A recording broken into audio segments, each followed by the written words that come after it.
see that high fashion intro you got? High quality. It was. I'm so excited. I am so excited. So welcome to another Slice of Pie. This is Teen Thursday. Woo! And I'm joined. Yes, I'm joined by my co-host, Isabella. Say hi. Say hi. Hi. Thank you. And today we have Elevation Career Development, Byron and Erica. I am so happy for this. So for those of y'all who watched a previous episode, we had Erica on. She's an HR leader, and she came on and she gave us some for real jewels that we needed. And in that conversation, we started talking about things that would help prepare teens and, kind of getting into that mindset that we're gonna cover some of this stuff today. But I thought it was such a good opportunity for you to speak to this audience. So this audience is mainly teens and young adults and parents. And for y'all who are in the room, drop a comment. We're on 4 different platforms, so I can't see who's actually in the rooms.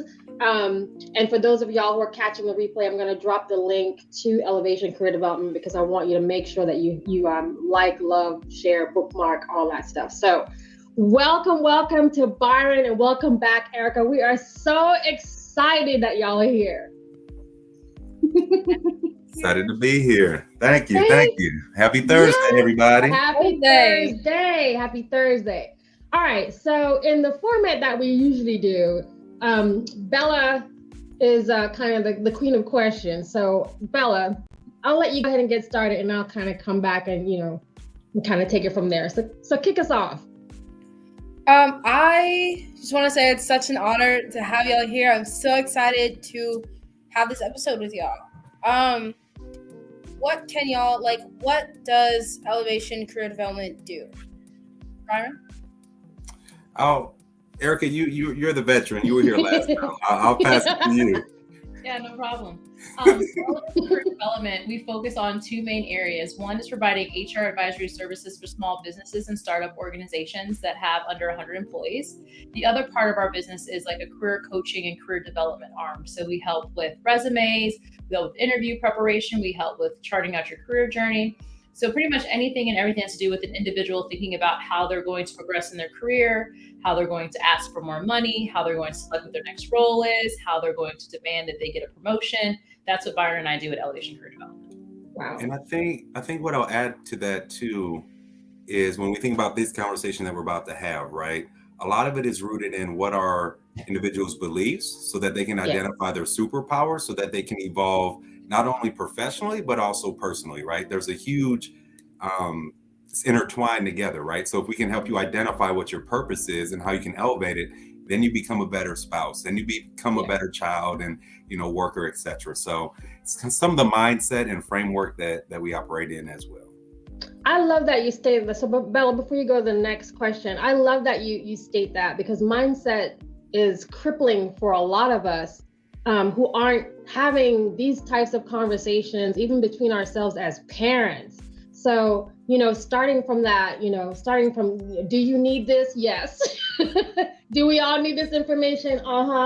If you're really trying to move forward with your life, again, whether you're a teen or a college student or an adult like us, this is really helpful information. So yeah, you do have to start with having the mindset to receive the information that we're going to give y'all tonight. Otherwise, you're not going to get it. You'll get it later.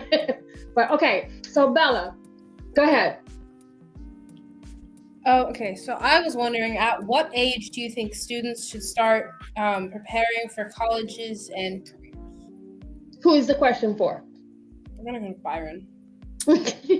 Absolutely. So the question being, what age do I think students should start thinking about preparing for college and careers?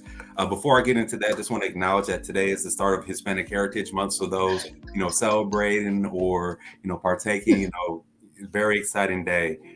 So when I think about it, I say now, right? And what I mean by that is when you think about where you are and from a parent's perspective too, what are some responsibilities? Building those habits of studying, of nutrition, of health. Those are things that you can get started and routine at any moment, at any juncture of your life, right? Now, when you start projecting it, when you're about to go into high school, right? Then you can maybe start narrowing down your focus. Like, hey, I'm interested in this, so let me maybe find a trade school or somewhere else that specializes in this, right? But the caution that I'll give is not to limit yourself. At either age you're in, you might like that for a season. That doesn't mean that it can't evolve and you can do something later on. So my advice as people are preparing for college or even high school is, what are some controllables that you can do, right? Fitness, maybe I give myself 20, 30 minutes a day to exercise or self-meditate or take an inventory on myself. Sports or music-wise, and making sure I'm practicing. So at this stage, one of the things that I oftentimes see high schoolers or collegiates or even young professionals or even professionals deal with is really that time management, but then also the routine that they can build to be successful that will show up in other parts of their life. So short answer to be, anytime we can be working on raising a bar and doing something important, but those would be the focuses that I would say. Wow. Yeah, I've been thinking about like what college I wanted to go to since I was like really, really little. And like it was always Ivy League. And it still is. But like when I was younger, if you asked me 4 years ago what I wanted to be, I would have said a chemist. And now I know, now I want to be a lawyer. So like it was two very different areas, and just two different times of my life as well. And who knows, maybe when I get closer to getting into college, because it's not that far away from me, but it's not super close either. When I get a little bit closer, I might want to be something else. I might want to be a doctor. I might want to be a teacher. You never know. Yeah, and you bring up a good point, because we have parents on the line as well. Yes. How I look at parenting is, that is our responsibility to provide that access and exposure to the different avenues to which our children or the people that we're raising can go into, right? So whether it's we have poignant conversations about, why do you want to be a doctor, or why do you want to do this? One thing that I do with my daughter, granted she's only 5, so she's one of those kindergartens running around, is previously I'd be like, every night I would affirm her and say, you know what, you're going to change the world. You're going to change the world. You're important. You're going to change the world. But now the evolution of the conversation is changing, and I'm asking her, Carson, how are you going to change the world? Right? And it's that ownership and responsibility, and her thinking, well, and last night it was funny. She said, well, I'm going to be kind. And I said, you know what? If you're going to change the world through your kindness and through your empathy, then that's what it is. So then as a parent, I can now pour into her of reaffirming her, hey, that was kind. You changed the world today, or you're working in that direction. So it's just a technique that I've been doing and trying to reinforce with our daughter. I love that. That's Yeah. I'm jotting down all the tips. I've been in the room, because we're not gonna leave anything on the ground. I love the way that you reframe the question instead of asking, what do you want to be? Because there are adults who don't know what they want to be. So so I love that. Reframe it to, how are you going to change the world? And then you're operating from a place of purpose, right? And then you kind of build out a plan. All right. I love that. I was wondering, what are some of the barriers, and how can they overcome the mindset of not preparing for their future? For students? Yeah. Okay, we'll give that to Ms. Erica. Yes. So barriers, oh my goodness, there's probably so many of them. I'm not going to be able to name them all. But like the way I would think about that is, how do we help prevent you from thinking that there's barriers, right? Something that I do with my daughters. So I have 2 daughters, one that's 5 and one that's 7, going on like 32. So that's okay. I give them experiences and I give them exposures often. So my daughter Addison last summer spent 2 days at a veterinarian's office because she told me she wanted to be doc. So we found an African-American vet that was local in the Cincinnati area, and I asked my daughter, come shadow you for a few days. So Addison spent 2 days being a vet, like working with the vet, going into surgeries, helping with that. This next month, Aubrey's going to do her first experience. She says she wants to be a construction worker because she loves, what's the diggers? She loves the diggers. She doesn't know the name of it, but she loves the diggers. But I'm like, honey, what about owning a construction company? Or what about creating an architecture firm? And she's like, oh, I could do that. And I still could use machines. I said, you could pay people to do the machines, babe. She's like, I can build houses. Like, yes, baby, you can. So we've been giving her experiences and exposure to people who own their own architecture firm. We have a friend that owns a construction company. So Aubrey spent a day watching them use the machines. And then next month, she's going to actually spend a day with him in the office so she can see how he plays in the office and collects money, because she's already told me she's charging me $1 when she builds my house. I said, baby, I'm not more than $1. So I'm so glad that's the price that you have for me, because if you ask your mom for more than $1, we're going to have a problem. You ain't even grown up yet. So what I would say is parents can help remove some of those barriers and some of those doubts that the students might have. And then also I think the students should ask for opportunities or ask for exposures, and also be open enough to asking your parents for help, right? Because Isabella, your mom has an amazing Rolodex of people. You probably don't want to ask your mom, but if you're like, hey mom, I'm actually interested in seeing what a judge does. I know your mom, anybody that she's ever come into contact with that says, my daughter wants to see what a judge does, can you give her an hour? Can you give her a day? And she will call, text, you probably call me, Erica, you know a judge. I sure will. I think it's also on the student as well. If there's something you're interested in, ask your parents, ask a parent's close friend. They're going to have that, be able to give you that experience. And I think that's a great way for you to remove some of those barriers.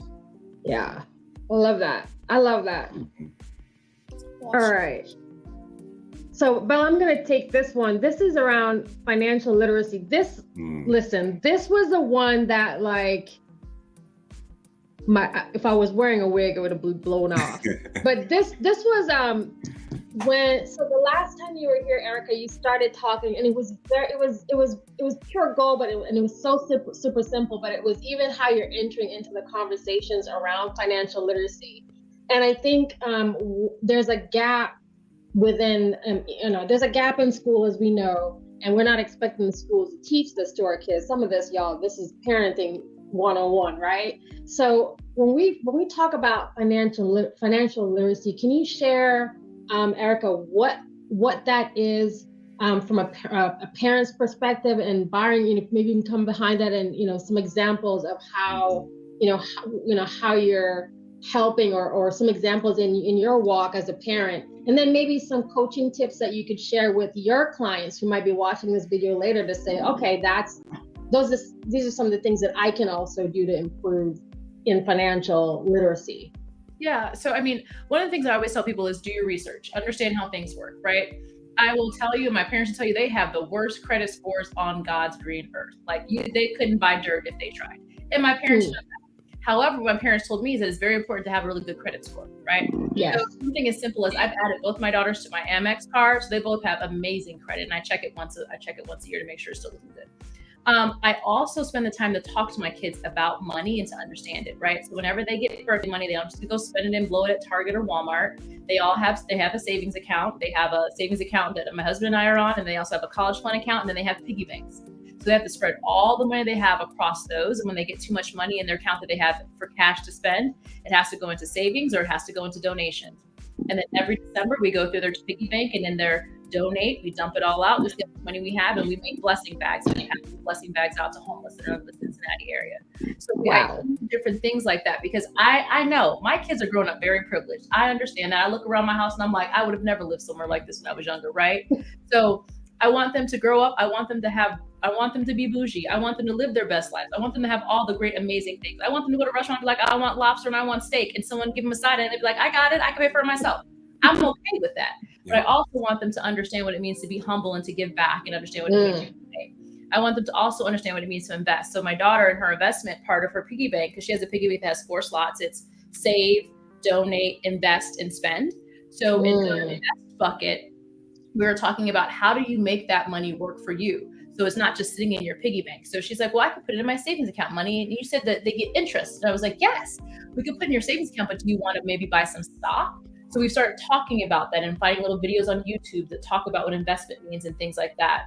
We have rental properties. And so my daughters know my next rental property is going to be the one that they share. And any money that comes from that goes into their savings account. So my daughter's like, it needs to be a nice house, mommy. We need to have nice tenants that pay on time. And I want my money in my account. I said, girl, that's sold. So we're looking for an investment property for next year that we're going to buy that's going to be in Addison and Aubrey's name. So that way they each get money from that. And that's how they're going to pay for college. So we've already started having conversations and bringing it to them. And even though they might be in a room looking confused, she knows, hey, mommy, we haven't looked at houses in a while. Don't I get a duplex next year? That's what my daughter's asking me for, right? So that's how we use that financial literacy, and not just that, like, birthday money. I want her to be like, my rent was due on the 1st. I checked it and it's not in there. Like, I could see my daughter doing that, and Byron knows my daughter. Mama, where my rent money at? I know First of the month. right. Yes. Trying to get that financial literacy is trying to have those conversations that might be too big for her now, but as she starts hearing them more and more often, like when we bought our house, they came to the closing, we talked about the deposit, we had the arguments about the interest rate, they heard their mommy negotiating, their dad being like, baby, it's okay. And I'm like, no, it's not okay, because I heard so-and-so got 4.2%. Why do I have 4.5%? So I want them to hear those conversations and start to be comfortable with it. So that's my response. Financial literacy is like one, you can tell I'm passionate about it, because I feel like sometimes we forget to talk about it, and then we're confused why people can't balance a checkbook. They can't figure out how to get money out. They don't have any investments or any stock. It's because we don't talk about it. So I talk about it often and regularly, and I don't shield them from it. I love that. How about you, Byron?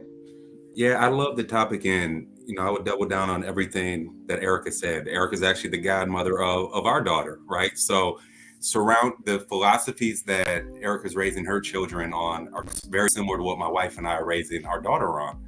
So when I think about this topic, it goes back to much is given, much is expected, right? Yeah. And the fact that my wife and I have been blessed beyond measure, and that could accelerate our daughter in some perspectives to whatever it is that she wants to do, we don't take that lightly, right? So when we say you have access, you have this, it's time for you to perform. So ultimately, having her understand who she is as an individual and what her role of being successful is what we try to go after behavioral change or behavioral reinforcement for her.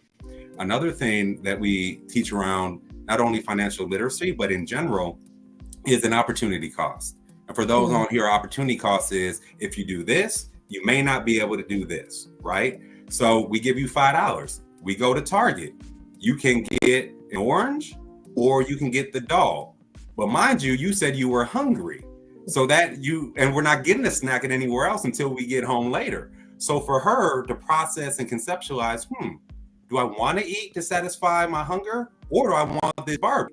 So for her, it's giving her the option to make a decision. But then as parents reinforcing, you get that doll, you're going to be hungry till we get home. Or you eat, you're not going to have that doll. But then in certain moments, she's like, well, I already have a similar doll at home, or I already have this, so let me get this. And it's just those behaviors that we want her to understand, right? So the other thing, especially in our community, sometimes we don't have transparency in the power of money. We fall in love with the concept of money, but we don't understand what it may take to get the money, or allow our money to make money, or being strict to a budget, or taking out loans. So yes, our daughter's only 5, but we're already envisioning what are these conversations going to look like down the way. So that's really where our thought process is when it comes to financial literacy. But once again, we talked about what things can we work on. It's being disciplined, right? Yeah. So as a parent, I may not be able to save up $20, $30, $40, $100,000 for my child, and pay for their education, but I might be able to put $25 away per paycheck, which means that's $50 a month, which means that might be $300, $400 a year. And if I start doing that for 10 years, now we have $4,500, $5,000, where that's books, or that's, assisting them once they're out of dorms, with their apartment. There's other expenses. So yes, you can think big and pay for all college, but if it's not in our means as parents, we can, scrap, and duct tape it together until we get there to be able to contribute, right? Yeah. So that's what I would say. It's not only giving, money and putting money in savings accounts, but it's the importance of understanding the power of money. And one thing that I'll say to everyone on this call, I know I go back to purpose a lot, and you might hear, if you love what you'll do, you never feel like you're working a day in your life. I have my whole thought process on that. But what I mean by that is, I'm in the belief system, and I believe in my higher power that he's going to use me as a vessel and take me to where I need to go. Yeah. So what does that eliminate? You begin to operate in your calling, or identify what your calling is. Doors and blessings are going to come to your way.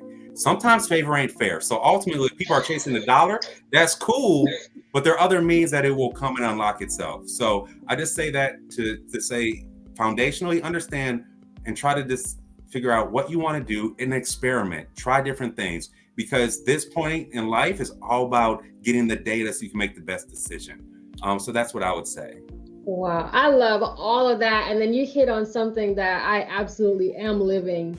I know I'm highly favored. I tell people, I'm like, I am his favorite. And I realize favorite isn't fair. But you know, something was like for Bella, not your business out, that like with her, she has an account and I don't give her access to money because I'm like, Yeah. you don't need that. You know, you use the little bit of cash you get on the side, do what you need to do. And even that you have to, you know, is it something you need or something you want? Yep. And a lot of times it's like, please don't even spend that little pocket change on that. I'll cover it because I don't even want you to like, don't even touch that. But the point, the other point that Erica made about being transparent, I think you're right. I think a lot of parents, we shield our kids. Mhm. We don't want them to see that, you know, I'm working so hard to give you this, or it flares up in another way. Like, you know, I can't afford to take you out for a meal and you're trying to bring friends over and I'm broke, right? You know what I mean? And so they tend to take that out. So I agree that we need to be more transparent with our kids about what, you know, how money is actually made and how you can use it to do X. And I'm a big believer in, you know, legacy building and, you know, endowments and stuff like that is at my very, very soul. So giving back is really important. So, so all of that. Bella, did you want to say anything? I do think it's really important for transparency. Obviously, I'm not a parent, so I can't say anything about people and their kids. But I do think like knowing, because a lot of times when you're younger, all you see is just you're getting these things from your parents and they're paying for this. And you're like, hey, I want a doll, and then the next day, here you go. Duh. You don't actually see that your parents are actually like working hard to get you the things that you ask for, because parents don't want to like disappoint their kids, so they're gonna work hard to try to get them what they want. Obviously not all the time, because sometimes kids have some very interesting wants, but a lot of the times parents try to work as hard as they can so they can get their kid that doll, so they can get their kid that toy, that piece, that book, that whatever it is, so that their kid can be happy with what they're doing, even if that kid can't see, oh my gosh, my parents just worked overtime so they could give me this really expensive thing. They're just seeing it show up in their room the next day and they're like, oh, thank you, magic money that comes from now that I'm getting older, I can definitely understand that my parents, I can see them working a lot harder to get the things that I do need and the things that I do want, and that like we can have conversations about needing to save up money to get me the things that I need for high school, because I'm going to high school in like 10 months. It's not that far. So I can get the things that I need, so I can have the things that I want and be, because things don't make you happy, but they can make you happy for a small amount of time. Yeah. So I think it's really great now that I'm able to see that like my parents are actually working hard, so I can have, so I can be spoiled, I can be bougie and do, that I wanted. But yeah, I think it's really cool. Yeah. What were you gonna say, Byron? I was gonna say, thinking about from a child's perspective, right? Sometimes you have to give your parents and your guardians grace as well, because you might want the next designer, you might want the next Balenciaga, Louis, Christian Dior, you name it. And sometimes kids, I put myself in it too, we get upset at our parents, like, why can't you give me that? Or I see, Jamal or TJ or Sam with that, why can't I get it? And you may feel as if your parents can provide it, but trusting your parent as your parent to say, you know what, we're making the right decision for you, right? They may making that decision off of opportunity cost. Like, well, you could get the newest pair of J's for, $250, $280, or, and it's like, well, I want these, right. Or, so it's just, from a kid's perspective, even from my perspective, it's like, if you don't understand it, going back to transparency, ask your parent. Maybe lay out like, you know what, I want this, or you know what, here's one. You could be proactive. You know what? I'm gonna go ahead and do all the dishes, take the trash out, cut the lawn, and do this. If I can, like, you could have that conversation about what it could take to get it if your parent says no. So I say all that to say, give your parents grace. Just because they got it don't mean you're gonna get it, right? So yes. I love, my parents used to say all the time, we're rich, you're not.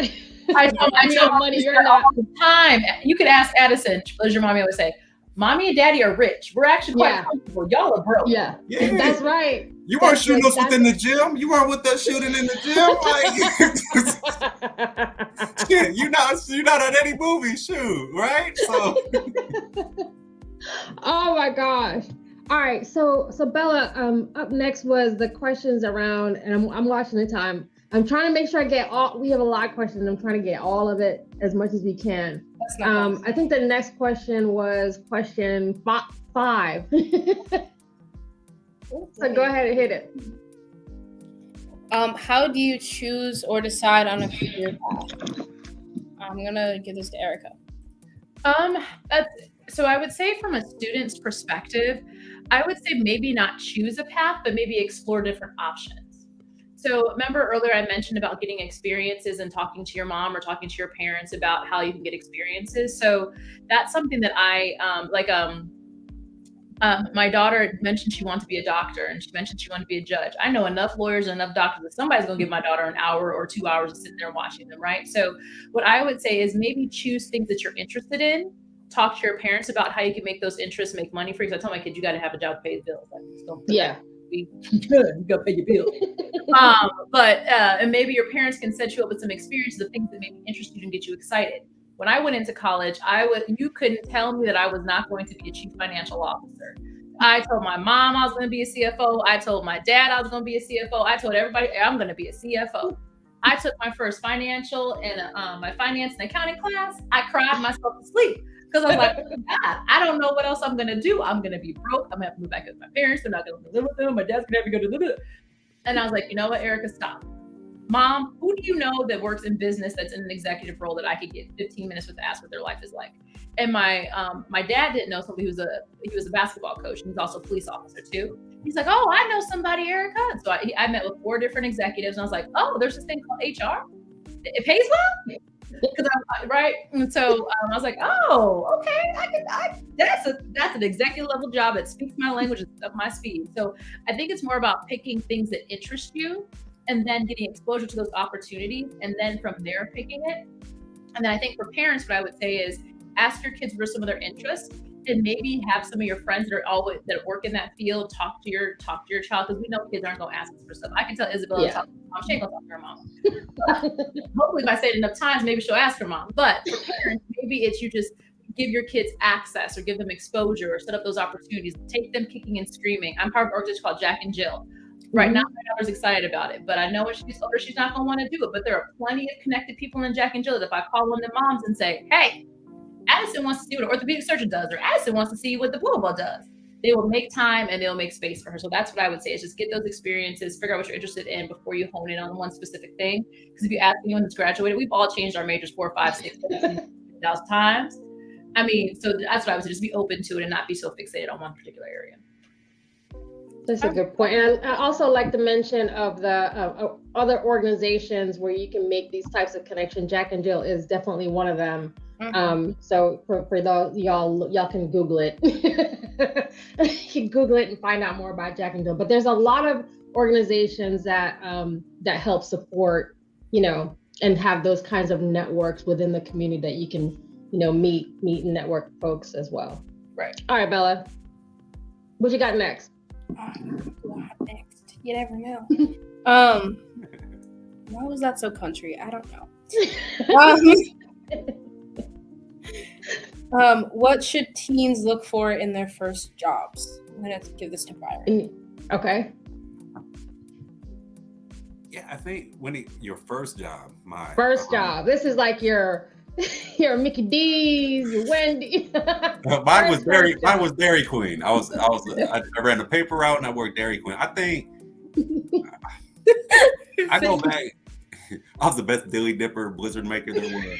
I'm gonna be reminiscing. This and the ice cream will fall out. Like Byron's attention to detail is not there. Like I feel like hype was that Blizzard's fun, Byron? Yeah, I'm like, I don't know if I support this. Hey. How long did you work there? I mean, until I got done.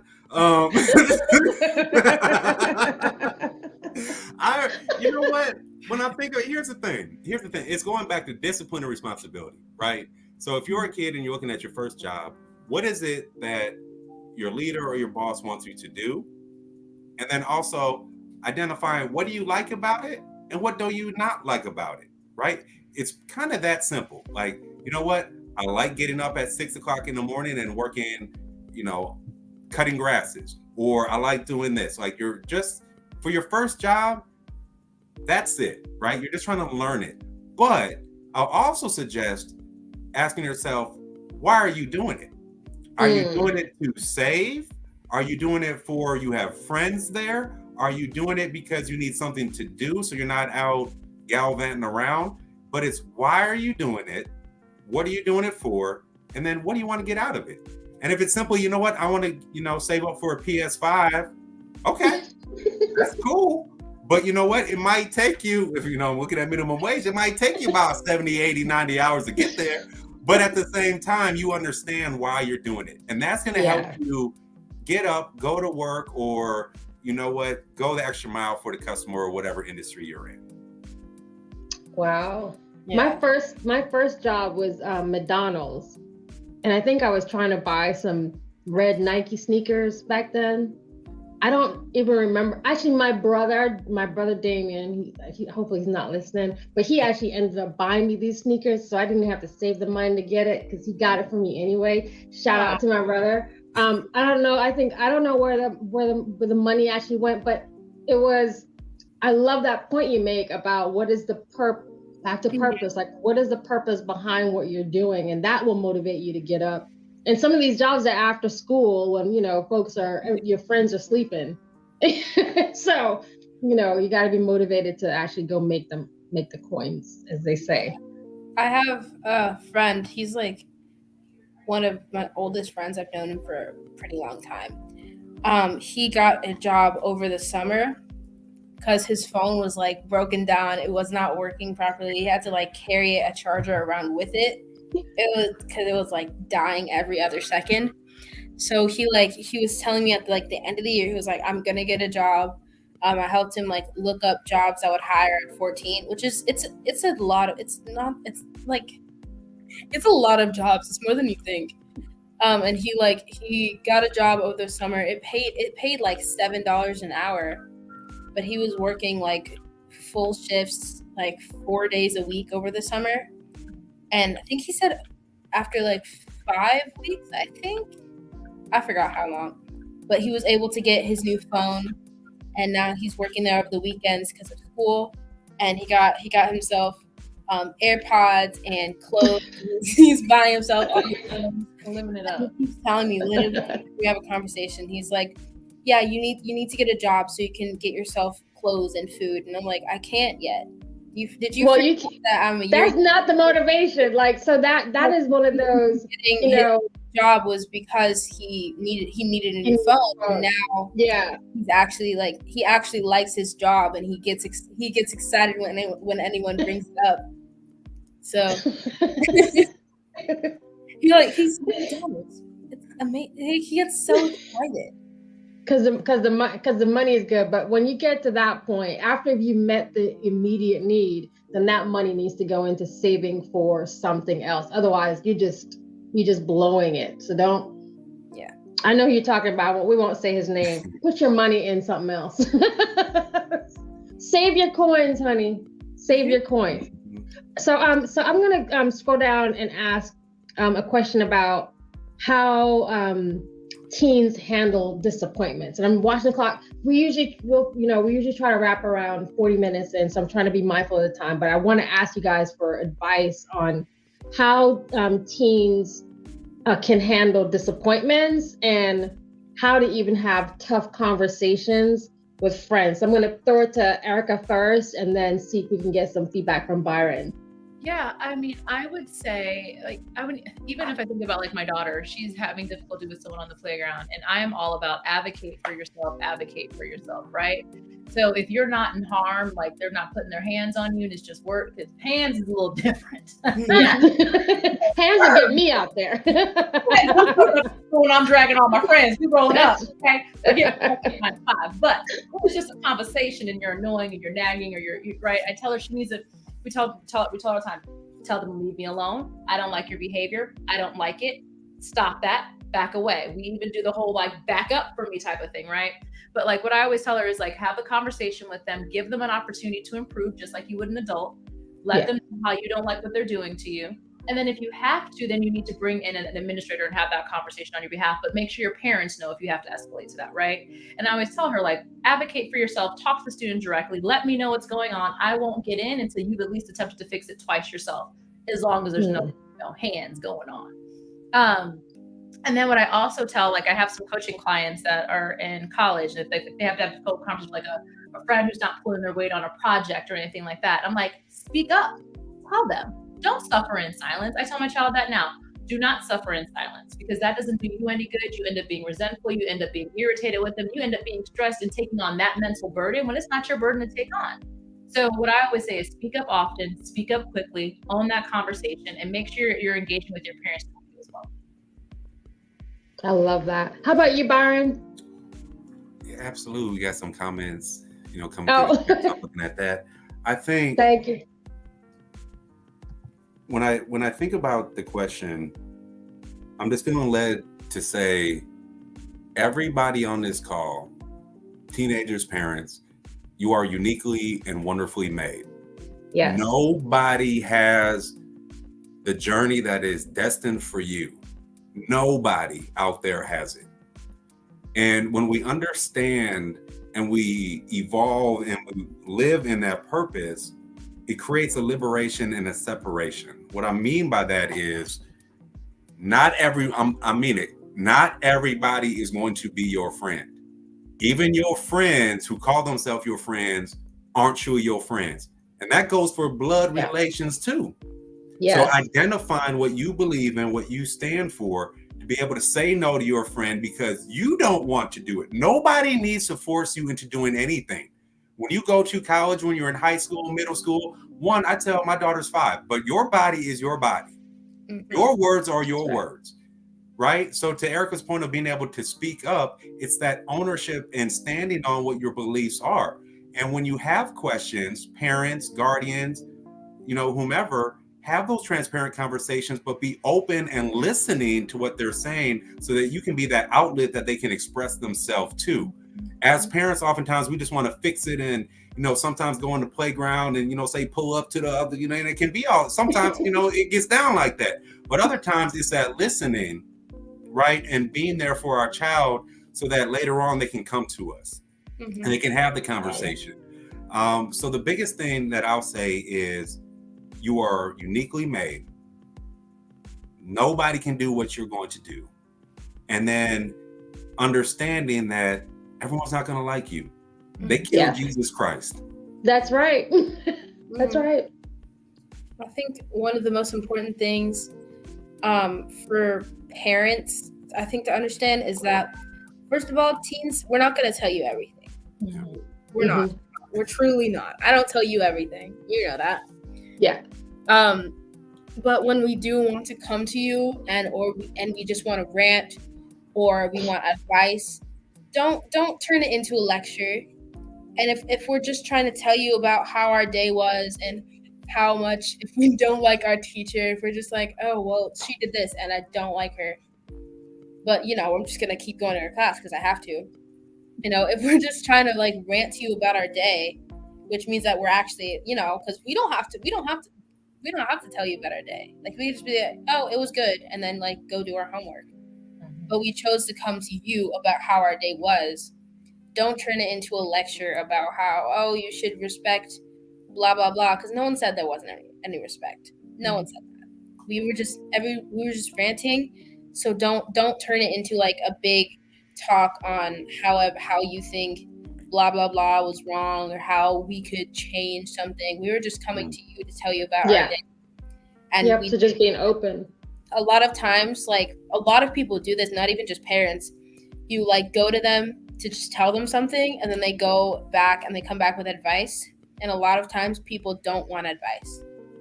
They just want someone to listen, and they don't need someone else. They don't need someone to talk back and say something. Because like, sometimes you're not looking for a conversation. You just need to spill something that's like bottled up. So a lot of times if I come to you about something, right? And I'm just like ranting, blah, blah, blah. Oh my gosh, this teacher did this to me.